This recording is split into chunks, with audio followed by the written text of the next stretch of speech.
Hello, good morning. My name is Makwana Disha. આજે હું તમને મા વિશે કહીશ, તો શાંતિથી સાંભળવા મારી નમ્ર વિનંતી. જનનીની જોડ સખી નહીં જડે રે લોલ. કવિ પડતકરની આ પંક્તિ સાચે જ અક્ષરરૂપ અને સત્ય છે. આ દુનિયામાં બધું મેળવી શકાય છે, પણ મા જેવો નિઃશબ્દ પ્રેમ કદી મેળવી શકાતો નથી.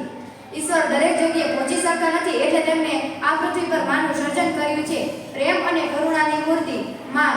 મારી માતાનું નામ રેખાબેન છે. તે મારા ઘરનો જીવ અને આનંદ છે. ગુજરાતીમાં એક બહુ જાણીતું કહેવાયું છે, ગોળ વિના મોળો કંસાર, માં વિના સૂનો સંસાર. જેમ ગોળ વગર મિષ્ટાનમાં મીઠાશ નથી આવતી, તેમ માં વગર ઘર અને જીવન બંને અધૂરા લાગે છે. તે દરરોજ સવારમાં વહેલા ઉઠીને મારા ઘરના સભ્યોની નાનામાં નાની જરૂરિયાતનું ધ્યાન રાખે છે. તેમના હાથનો સ્પર્શ મારી બધી પીડા હરી લે છે. તે કહે છે, ફૂલો ભલે બીજું બધું મા બાપને ભૂલશો નહીં. અગણિત છે ઉપકાર એના, એક દી વિસરશો નહીં. માતા એ બાળકની પ્રથમ ગુરુ હોય છે. તે મને ચાલતા શીખવાડતી માંડીને જીવનના દરેક પાઠ સમજાવે છે. અને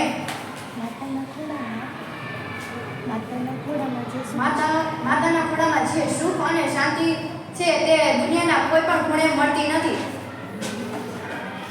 સંકટ સમયની સાકળ. જ્યારે પણ હું મુશ્કેલીમાં હોઉં અથવા બીમાર પડું, ત્યારે મારી માતાની હાજરી મારી અડધી દવા બની જાય છે.